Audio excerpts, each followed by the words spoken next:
नमस्कार, मैं आश्रुति वोहरा और आप देख रहे हैं नेक्स्ट 9 न्यूज। स्वतंत्रता दिवस का 78वां दिवस। जी हाँ, आज हमारे देश को आजाद हुए 78 साल पूरे हो चुके हैं, 78 वर्ष पूरे हो चुके हैं, लेकिन इसकी गूंज देश के हर एक कोने में है, हर एक धर्म में है, हर एक इंसान में है, हर एक इंसान के दिल में है। 78वां दिवस है आज हमारी आजादी को, हमारे देश की आजादी को, और इसी बीच योगी आदित्यनाथ ने बड़े बयान देने शुरू कर दिए हैं।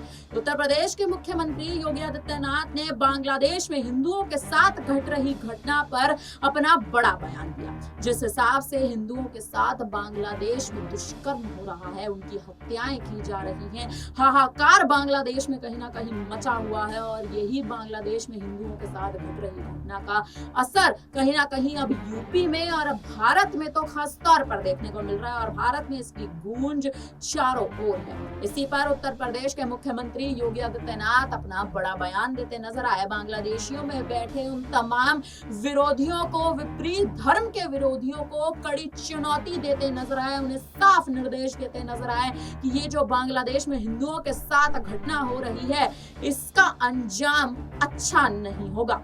क्या कुछ योगी आदित्यनाथ ने बोला है, आप पहले इस बयान में सुन लीजिए। मैं आप सबसे भी कहने के लिए आया हूं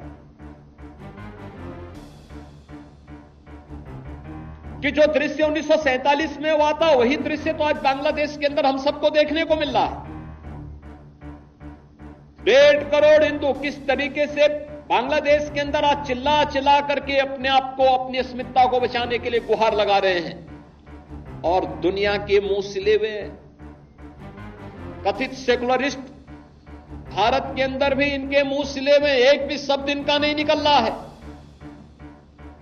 क्योंकि उनको भय है कि अगर इन निरीह कमजोर लोगों के इस पक्ष में इन्होंने आवाज निकाली तो इनका वोट बैंक खिसक जाएगा। वोट बैंक की चिंता है, लेकिन मानवीय संवेदना इनकी मर चुकी है। मानवता के रक्षा के लिए इनके मुंह से एक भी शब्द नहीं निकलने वाला है, नहीं निकलेगा, क्योंकि इन्होंने आजादी के बाद लगातार उसी प्रकार की राजनीति को प्रेरित और प्रोत्साहित किया, उसको लेकर के आगे बढ़ते रहे। ये लगातार बांटो राज करो की उस राजनीति के तहत ये लोग देश के अंदर कार्य करते रहे। अंग्रेजों से सत्ता इन्होंने उस समय प्राप्त की। ये वास्तव में भारत की सत्ता का नेतृत्व नहीं कर रहे थे, बल्कि अंग्रेजों के ही, ब्रिटिशर के ही मानस पुत्रों के रूप में इन्होंने भारत की सत्ता को उस रूप में संचालन करना शुरू किया जैसे ब्रिटिशर इस देश के अंदर कर रहे थे। और आज उसी का दुष्परिणाम यह देश लगातार चुकाया है, अखंड हिंदुस्तान चुकाया है। लेकिन हमारा संकल्प है, महर्षि अरविंद ने जो 1947 के पहले घोषणा की थी, आजादी की त्रास, देश की विभाजन की त्रासदी आजादी के मिलने के बाद अक्सर उन्होंने इस बारे में अपनी चिंता व्यक्त भी की, और उन्होंने इस बात को कहा था कि आध्यात्मिक जगत में पाकिस्तान कोई वास्तविकता नहीं है, या तो उसका भारत में विलय होगा या पाकिस्तान इतिहास से समाप्त होगा, हमेशा के लिए समाप्त होगा। तो सुना आपने बांग्लादेश के हिंदुओं के साथ घट रही घटना का, बांग्लादेश में हिंदुओं के साथ हो रहे दुष्कर्म पर उत्तर प्रदेश के मुख्यमंत्री योगी आदित्यनाथ सीधी चुनौती देते नजर आए। और उससे भी बड़ा मुद्दा यह कि सामने बैठे थे प्रधानमंत्री मोदी, जिन पर इस वक्त तमाम बड़े सवाल उठ रहे हैं। भारतीय जनता पार्टी, एनडीए सरकार पर बड़े सवाल उठ रहे हैं कि बांग्लादेश में हिंदुओं के साथ जो हो रहा है उस पर अभी तक एनडीए की सरकार ने कोई एक्शन क्यों नहीं लिया है। शेख हसीना अपना मुल्क छोड़ के भाग खड़ी हुई हैं, लेकिन आखिर बांग्लादेश के हिंदुओं को कौन बचाएगा। इतना ही नहीं, योगी आदित्यनाथ ने 14 अगस्त की हुई इस जनसभा में, जो लखनऊ में भारतीय जनता पार्टी के दफ्तर में जो योगी आदित्यनाथ बोलते नजर आए हैं जनता संबोधन के दौरान, उसमें इतना भी योगी आदित्यनाथ कह चुके हैं कि अगर यही घटनाएं देश में घटती रही तो एक दिन पाकिस्तान भारत में विलय हो जाएगा। यानी दुश्मन मुल्क पाकिस्तान, जो साल 1947 में दो मुल्क बटे थे, एक था भारत, दूसरा था पाकिस्तान, आज वही पाकिस्तान हमारे देश में किसी भी पल विलय हो सकता है। इस पर भी योगी आदित्यनाथ दहाड़ते नजर आए हैं। क्या कुछ उन्होंने कहा है, आप इस बयान में सुन लीजिए। सरदार निर्मल सिंह ने बहुत अच्छे ढंग से उन्होंने एक बात भी यहां पे रखी कि त्रासदी किस प्रकार की थी। हमारी लखनऊ की पूर्व मेयर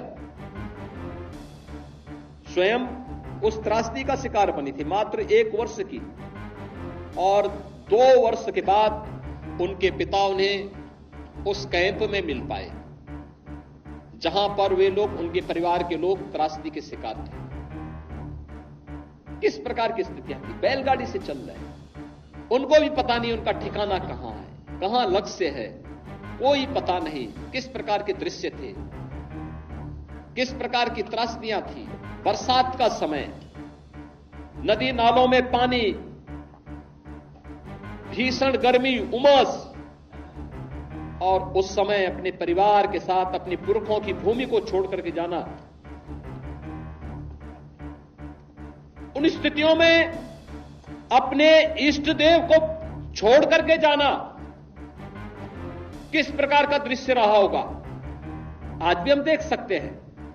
ननकाना साहिब में हमें गुरु नानक देव जी के प्रकाश पर्व में वहां कीर्तन का अनुमति नहीं होती है, नगर कीर्तन की अनुमति नहीं मिल पाती है,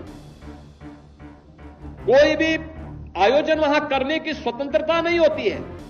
और सिंध तो हिंदू बाहुल्य था, सिंध तो आज भी सिंधी बाहुल्यता का राज्य है, उसे पाकिस्तान में के अंदर क्यों जाने दिया गया। बांग्लादेश की आबादी 1947 में कितनी थी और कितने हिंदू थे, 22% हिंदू थे, आज उनकी संख्या घट करके कितनी रह गई है, 7 से 8% रह गई है। उसमें भी आपने अभी 1 सप्ताह पहले बांग्लादेश के हिंदुओं के उस प्रदर्शन को देखा होगा जो चटगांव में वहां के हिंदुओं ने किया था। लाखों हिंदू जुट करके वहां पर अपनी बातों के लिए दुनिया के सामने गुहार लगा रहे थे। मैं धन्यवाद दूंगा, मैं अभिनंदन करूंगा उन हिंदुओं का जिन्होंने इतना साहस किया है कि पाकिस्तान के अंदर रहकर, बांग्लादेश के अंदर रह करके भी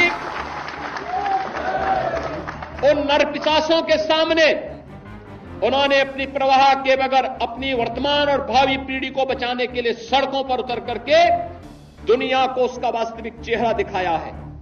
और मुझे लगता है हमारी सबकी सहानुभूति उन हिंदुओं के साथ में होनी चाहिए, उन पीड़ितों के साथ होनी चाहिए जो बांग्लादेश के अंदर अमानवीय अत्याचार के शिकार वर्तमान में हो रहे हैं।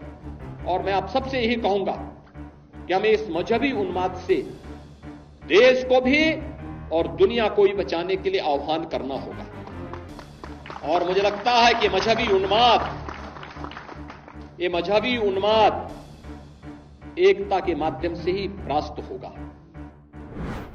तो सुना आपने योगी आदित्यनाथ की पाकिस्तानियों को सीधी चुनौती, योगी आदित्यनाथ की उन दुश्मनों को सीधी चुनौती, योगी आदित्यनाथ की उन कट्टर सोच रखने वालों को सीधी चुनौती कि अगर भारत को आंख दिखाओगे, अगर भारत पे आंख टिकाने की कोशिश करोगे तो नहीं छोड़े जाओगे। और कहीं ना कहीं इस वक्त जो एनडीए की सरकार पर सवाल उठ रहे हैं, इन तमाम सवालों का जवाब भी योगी आदित्यनाथ साफ स्पष्ट तरह से देते नजर आए हैं। फिलहाल अब इस पूरी खबर पर योगी आदित्यनाथ के तमाम इन बयानों पर आप क्या कहेंगे, कमेंट करके हमें जरूर बताइएगा। तमाम बड़ी खबरों के लिए बने रहिए हमारे साथ, देखते रहिए नेक्स्ट टाइम न्यूज़। धन्यवाद।